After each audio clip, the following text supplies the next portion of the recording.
तुम्ही पाहत आहात MCN न्यूज मराठी। जवळपास 75 वर्षांचा इतिहास असलेली बुलढाण्याची शेगाव कचोरी ही देशभरामध्ये प्रसिद्ध आहे। श्री संत गजानन महाराज यांच्या दर्शनासाठी देशभरातून आलेले भाविक आवर्जून शेगाव कचोरीची चव चाखतात।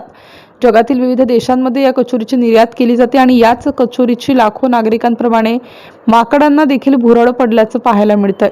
अमन शर्मा यांच्या कचोरी तयार करण्याच्या कारखान्यांमध्ये दर दुसऱ्या दिवशी माकड कचोरीसाठी येत असतात आणि करण शर्मा हे देखील माकडाच्या संपूर्ण कडपाला कचोरीची मेजवानी देत असतात।